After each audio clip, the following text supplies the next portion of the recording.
का पार्ट 1 जहाँ पर खत्म हुआ वहाँ हमने देखा कि कैप्टन अमेरिका की बॉडी को 70 साल बाद बर्फ से निकाला गया था और उसे रिवाइव किया गया था। और अब हम इस पार्ट में उसके 2 साल बाद का सीन देखते हैं जब कैप्टन अमेरिका इस दौर में भी रहने की प्रैक्टिस कर रहा होता है। तो निक फ्यूरी उसके पास आते हैं जो कि एक एजेड आदमी है।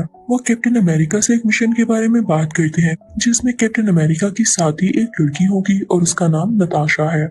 ये एक सीक्रेट मिशन होता है जिसके लिए इनकी और भी टीम बनाई जाती है और इन्हें लीड कर रहा होता है एक एजेंट।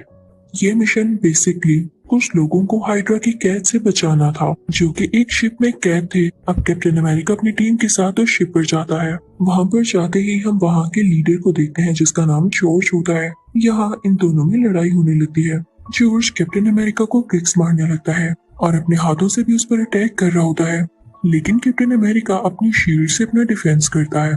उसके बाद कैप्टन अमेरिका भी अपने शील्ड को यूज करते हुए उसे मारने लगता है। जॉर्ज गिरने ही वाला होता है लेकिन उसकी बॉडी इतनी फ्लेक्सिबल होती है कि वो फ्लिप लगाकर दोबारा से खड़ा हो जाता है और कैप्टन अमेरिका को जोर जोर से किक्स मारने लगता है और उससे कहता है अगर तुम में इतनी ही हिम्मत है तो अपना फेस मास्क उतारो और मुझसे अपनी शील्ड के बगैर लड़कर दिखाओ।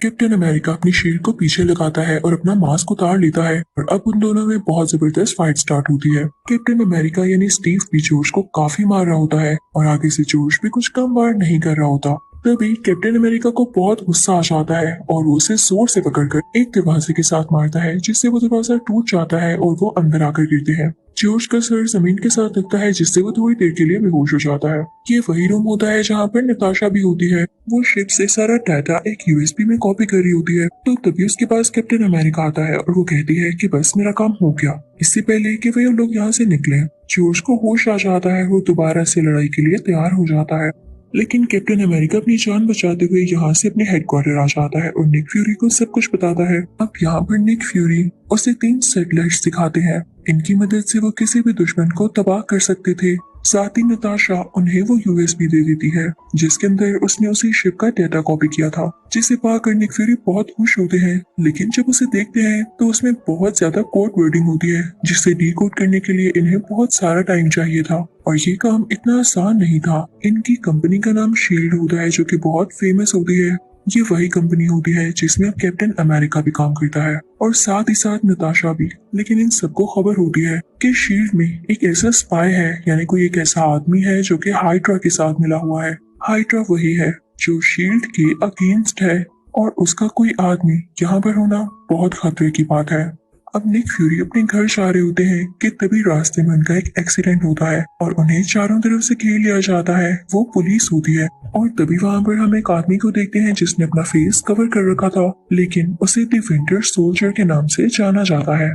निक फ्यूरी काफी जीनियस होते हैं तो वो वहां से चले जाते हैं और सीधा कैप्टन अमेरिका के पास आते हैं। ये कैप्टन अमेरिका का घर होता है तो निक फ्यूरी से बताते हैं स्टीव मेरी जान खतरे में है। नताशा ने जो मुझे डाटा कॉपी करके दिया है वो यूएसबी मेरे पास है जिसे बहुत से लोग हासिल करना चाहते हैं। मुझ पर रास्ते में हमला भी हुआ है जिसके पीछे हाइड्रा का हाथ है। मैं नहीं चाहता कि ये लोग मुझे मार। अभी के लिए ये यूएसबी अपने पास रखो ताकि अगर मुझे कोई पकड़ भी लेता है तो उन्हें ये न पता चल सके कि मेरे पास ये यूएसबी है और जो डाटा इतनी मुश्किल से हमने हासिल किया वो हमारे हाथों से निकल जाए। लेकिन तभी वहां पर एक और अटैक होता है और ये अटैक किसी और ने नहीं, उसी द विंटर सोल्जर ने कराया था, जिसकी वजह से निक फ्यूरी की डेथ हो जाती है। कैप्टन अमेरिका अपनी जान और वो डेटा बचाने के लिए वहां से भाग जाता है, लेकिन निक फ्यूरी की डेथ किसी को भी बर्दाश्त नहीं हो रही थी। उनकी बॉडी को हॉस्पिटल लेकर आती है, इनसे रिक्वेस्ट करती है कि इन्हें रिवाइव किया जाए, हमें इनकी बहुत जरूरत है और इस पर अब काम होने लगता है। अब कैप्टन अमेरिका शील्ड के हेड के पास जाता है जो उसे कहता है कि स्टीव मैं जानता हूँ जिस यूएसबी में तुम लोगों ने डाटा चुराया है वो निक फ्यूरी के पास थी और रात को निक फ्यूरी तुमसे ही मिलने आया था। इसका यही मतलब हुआ कि यूएसबी तुम्हारे पास है तो चुपचाप वो डाटा मुझे दे दो, क्योंकि तुम अब इतने बड़े नहीं हुए कि मुझे इस डाटा के बारे में कुछ पता नहीं और तुम इसीलिए फिर रहे हो। तुम जानते भी हो ये कितना खतरनाक है। लेकिन स्टीव यहाँ पर साफ साफ मना कर देता है और कहता है मेरे पास कोई यूएसबी नहीं है। कहकर कैप्टन अमेरिका यानी स्टीव वहाँ से चला जाता है और एक एलिवेटर में आता है, लेकिन ये बात उस हेड से हजम नहीं होती, यानी उसे अच्छा नहीं लगता। तो अपने कुछ लोगों से कहता है कि एलिवेटर में कैप्टन अमेरिका पर अटैक कर दो, लेकिन उसे भी कहीं ना कहीं पहले से शक हो रहा था।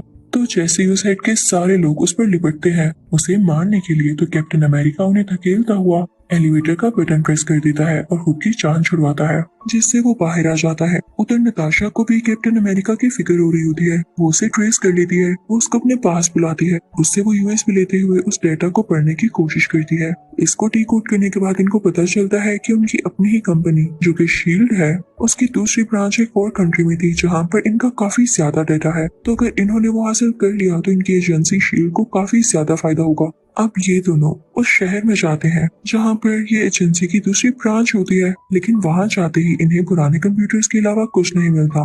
उन कंप्यूटर्स पर एक क्लिप चलने लगती है जो कि डार्क स्कल के उसी साइंटिस्ट की होती है। वो नहीं चाहता था कि कोई भी यहाँ पर आकर डेटा ले, और उन रिकॉर्डिंग्स में ये साफ साफ जाहिर था कि शील्ड के बारे में जितनी भी इंफॉर्मेशन है वो हाइड्रा को भी है, क्योंकि शील्ड के कई ज्यादा लोग हाइड्रा की तरफ भी आए और हाइड्रा के कुछ स्पाइस भी शील्ड में गए। तो इसलिए शील्ड को हाइड्रा का डेटा चुरा कर कोई फायदा नहीं होना, जबकि हाइड्रा को शील्ड की डेटा के बारे में जानने के लिए कोई शौक ही नहीं था। लेकिन ये सब झूठ था, क्योंकि अगर इनको इन्फॉर्मेशन चुराने की जरूरत ना होती तो हाइड्रा अपने स्पाई क्यों शील्ड में भेजती। यहाँ पर सिर्फ और सिर्फ इन दोनों को डिस्ट्रैक्ट किया जा रहा था। अब दूसरी तरफ उसमें से एक सैटेलाइट एक्टिवेट हो जाती है जिसके बारे में निक फ्यूरी ने कैप्टन अमेरिका को बताया था कि ये हमारे दुश्मनों को मारेगी जो कि हाइड्रा से ताल्लुक रखते हैं, उससे कनेक्टेड है। तो सैटेलाइट ये समझ लेती है कि कैप्टन अमेरिका और नताशा हाइड्रा के लोग हैं, तो वो उन पर मिसाइल छोड़ देती है। इससे उस एजेंसी की वो ब्रांच तबाह होने लगती है। लेकिन कैप्टन अमेरिका जानता था कि इसके अंडरग्राउंड पे एक रास्ता है, तो वो नताशा को वहां से लेकर जाता है और बचा लेता है। तभी कैप्टन अमेरिका को रियलाइज होता है कि उनकी एजेंसी में जो बंदा है जो इन पर स्पाई कर रहा है, हाइड्रा से ताल्लुक रखता है, वो कोई और नहीं बल्कि इसी का अपना हेड है, जिसने एलिवेटर में कुछ लोग भेजे ताकि वो कैप्टन अमेरिका को नुकसान पहुंचा सके।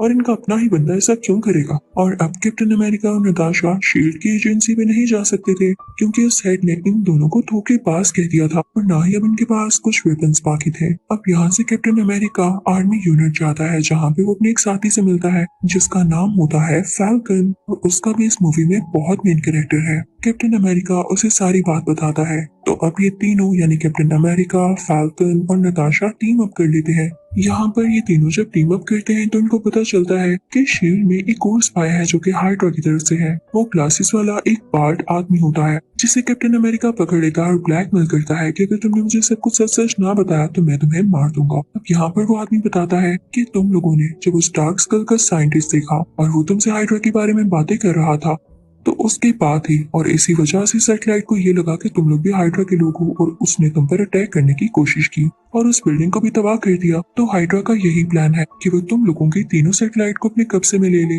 एक को तो वो ले चुकी है और अब देखना जल्दी वो वक्त आएगा जब तीनों की तीनों सैटेलाइट जो कि निक फ्यूरी के मुताबिक शील्ड के लिए ही फायदेमंद थी, वो अब हाइड्रा के लिए काम करेंगी। अब कैप्टन अमेरिका उस ग्लासेस वाले आदमी से कहता है कि तुम हमारे साथ चलो, हमें उस जगह का बताओ जहाँ पे ये सब कुछ हो रहा है। वो आदमी उनके साथ गाड़ी में बैठ जाता है, लेकिन ज्यादा दूर नहीं गए होते कि इन पर उसी द विंटर सोल्जर का अटैक हो जाता है और वो गाड़ी का शीशा तोड़ते हुए उस ग्लासेस वाले आदमी को अपने साथ बाहर ले जाता है कि तुमने इन सबको हमारे बारे में क्यों बताया। वो उसे मारने के लिए अपने साथ लेकर गया था क्योंकि उसने इनको धोखा दिया था। अब कैप्टन अमेरिका ऐसा नहीं चाहता था कि इतनी मुश्किल से इनके हाथ कोई आदमी आया जो कि इन्हें सारी नॉलेज दे रहा है, तो वो अपनी गन लेकर बाहर जाता है ताकि इस विंटर सोल्जर से लड़ सके। जैसे ही लड़ाई शुरू होती है तो विंटर सोल्जर का मास्क उतर जाता है और ये देख के हम सब काफी हैरान रह जाएंगे कि विंटर सोल्जर कोई और नहीं बल्कि कैप्टन अमेरिका का अपना दोस्त बकी बार्न्स होता है। यहाँ ये सुन लीजिए कि बकी बार्न्स हाइड्रा का मेंबर किस तरह बना और हाइड्रा के लिए काम क्यों करता है। क्योंकि पार्ट 1 में जब वो ट्रेन से गिरा था तो हमें ये लगा कि शायद वो मर गया है, लेकिन नीचे से हाइड्रा के लोगों ने बचा लिया था और उसका इतना ज्यादा माइंड वॉश किया, शील्ड के अगेंस्ट बातें मरी, इवन कैप्टन अमेरिका के खिलाफ भी, कि अब वो हाइड्रा के लिए ही काम करना शुरू हो गया। नेक्स्ट सीन में हम देखते हैं कि कैप्टन अमेरिका निक फ्यूरी से मिलने जाते हैं जो कि अब जिंदा हो चुके थे। वहां जाकर उनको पता चलता है कि निक फ्यूरी एक्चुअली मरे ही नहीं थे, सिर्फ एक्टिंग कर रहे थे ताकि हाइड्रा उनका पीछा छोड़ दे और उनके असिस्टेंट ने फौरी तौर पर यानी जल्दी उनको हॉस्पिटल पहुंचाकर उनकी जान सच में बचा ली और वो ठीक ठाक है। कैप्टन अमेरिका इन्हें ऐसे देख के बहुत खुश होता है तो निक फ्यूरी उनसे कहते हैं बस अब हमें ध्यान देना होगा हमारे अगले मिशन पर। तुम जैसा कि जानते हो कि हाइड्रा ने हमारी सब सैटेलाइट्स को हैक कर लिया है, तुम्हें बस ये करना है कि हमारी सैटेलाइट्स की चिप में ऐसी चेंजिंग करनी है कि वो दोबारा से शील्ड के साथ कनेक्टेड हो जाए और शील्ड के अलावा किसी भी एजेंसी का कहना ना माने। अगर तुमने ऐसा ना किया तो वो जल्दी बाकी कंट्रीज पर इसके जरिए फायरिंग स्टार्ट कर देंगे। अब हम शील्ड की एजेंसी के अंदर ही देखते हैं कि उनमें से एक सैटेलाइट को लॉन्च किया जा रहा होता है और वहाँ पर कुछ सिक्योरिटी काउंसिल के मेंबर्स भी आ चुके होते हैं जो कि इसमें पार्ट लेने वाले थे। और उनके साथ वो हेड भी शामिल था जो कि गद्दार था, बेट्रेयर था। तो कैप्टन अमेरिका ऊंची आवाज में अनाउंस करता कि हमारे अंदर ही कुछ स्पाइस मौजूद है, हमें उनको पहचानना होगा क्योंकि मैं जानता हूँ हमारी ये सैटेलाइट हैक हो चुकी है और हाइड्रा इसको हमारे अगेंस्ट यूज करने वाला है। तो मेरी आप लोगों से रिक्वेस्ट है, आप सब मेरा साथ दीजिए। तभी दूसरी तरफ हम देखते हैं कि सिक्योरिटी काउंसिल जिसके साथ वो हेड भी शामिल होता है, उनके साथ एक बूढ़ी औरत भी होती है जो कि अचानक से उन पर गन पॉइंट कर लेती है और उन्हें किक्स मारने लगती है। वो बहुत हैरान होते हैं कि हमारी ही मेंबर होने के बावजूद ये हमारे साथ इस तरह क्यों कर रही है। तो तभी वहाँ एक लड़की बोलती है, यानी वही बूढ़ी औरत, कि मैं नताशा हूँ। साथ ही वो अपने असली रूप में आ जाती है। वो कहती है कि मैंने तो बस एक्टिंग की ताकि मैं तुम लोगों के साथ यहाँ पर आ सकूं और हर चीज पर नजर रख सकूं। तुम लोग भी ना कितने मासूम हो। साथ ही साथ वहाँ पर निक फ्यूरी भी आ जाते हैं और सीधा उस हेड के पास आकर कहते हैं, तुमने शील्ड का जो भी डेटा चुराया है उसे डीकोड करके हमें वापस करो। तो वो हेड उसे मना करते हुए कहता है, तुम यहाँ कैसे आए, तुम तो मर चुके थे, एक सोल को डेटा देने का क्या फायदा। वो यहाँ पर निक फ्यूरी का मजाक उड़ाने लगता है। तभी निक फ्यूरी अपनी आंख से वो कपड़ा हटाते हैं जो उन्होंने पहन रखा होता था। इनफैक्ट उनकी आंख में एक एडवांस टेक्नोलॉजी मौजूद थी जो कि कुछ भी रीड कर सकती थी, इवन अगले इंसान की आंखों में से भी। उसके दिमाग की सारी मेमोरी, साथ ही साथ वो डिकोडिंग भी कर सकती थी। तो निक फ्यूरी अपनी आंख से उस हेड की आंख की तरफ देखते हुए वो सारा डेटा रीड कर लेते हैं और उसकी डिकोडिंग भी कर लेते हैं। साथ ही साथ वो नताशा से कहते हैं कि इसके सारे लोगों को मार दो, और अब वो दोनों फायरिंग करके उन सब लोगों को मार देते हैं। अब उधर कैप्टन अमेरिका भी अपना काम बहुत अच्छे तरीके से कर रहा होता है। जैसा कि उसे निक फ्यूरी ने कहा था, वो सैटेलाइट के अंदर जाकर उसमें से हाइड्रा की चिप्स निकालता है और शील्ड की चिप्स डाल देता है, जिससे उस सैटेलाइट पर दोबारा से शील्ड का कंट्रोल आ जाता है। उसको कंट्रोल निक फ्यूरी की असिस्टेंट ही कर रही थी। लेकिन तभी वहाँ पर बकी बार्न्स यानी द विंटर सोल्जर आ जाता है। यहाँ पर कैप्टन अमेरिका अपने दोस्त से लड़ना नहीं चाहता था क्योंकि अभी भी उसके पास वो सारी मेमोरीज होती है उस टाइम की जो उसने बकी बार्न्स के साथ अच्छे से गुजारा। लेकिन वो नहीं जानता था कि बकी बार्न्स के दिल में अब उसके लिए कितनी नफरत है, क्योंकि इस हद तक, इस लिमिट तक उसका माइंड वॉश किया जा चुका था। विंटर सोल्जर उसी सैटेलाइट के साथ लटक कर कैप्टन अमेरिका पर फायरिंग करने लगता है। अब उसके पास आकर उसके ऊपर आकर उस पर पंचेस मारने लगता है। लेकिन कैप्टन अमेरिका आगे से खामोश होता है, उसको कुछ भी नहीं कह रहा होता।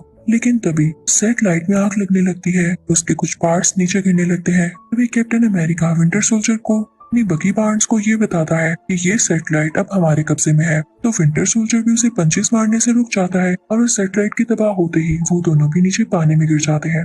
नीचे गिरते ही कैप्टन अमेरिका बेहोश हो जाता है, जबकि बकी बार्न्स यानी वो विंटर सोल्जर जिंदा होता है। लेकिन न जाने उसे वहाँ पर क्या याद आया था। वो कैप्टन अमेरिका को पानी से खींचता हुआ बाहर लाता है और खुद जंगल की तरफ जाकर गायब हो जाता है, और इसके बाद इसका किसी को पता नहीं चलता। अब यहाँ सीन चेंज होता है और हम नताशा को देखते हैं। वो प्रेस कॉन्फ्रेंस से बात करी होती है कि अब सब कुछ ठीक है, हमने हाइड्रा को हरा दिया है और सब कुछ अब हमारे कंट्रोल में है। और अब मूवी के लास्ट सीन में हम कैप्टन अमेरिका और निक फ्यूरी को साथ देखते हैं जो कि एक ग्रेव पर खड़े होते हैं, और वो ग्रेव किसी और की नहीं बल्कि निक फ्यूरी की फेक यानी नकली ग्रेव होती है। निक फ्यूरी कैप्टन अमेरिका से कहते हैं कि तुम यहाँ किसी को मत बताना कि मैं जिंदा हूँ, लोगों को बस यही लगता रहने दो कि मैं मर चुका हूँ, ताकि ना कोई मेरे पीछे आए और ना ही कोई समझे कि शील्ड का एक अच्छा बंदा कि हर किसी से लड़ सकता है अभी भी जिंदा है, क्योंकि मैं छुप कर उनके अगेंस्ट काम करना चाहता हूँ और यही बेटर ऑप्शन है। एंड पर हम कैप्टन अमेरिका और फैल्कन को एक साथ देखते हैं जो कि आज भी बकी बार्न्स की तलाश में होते हैं। इसी के साथ इस मूवी का यही एंड होता है। Thank you for watching.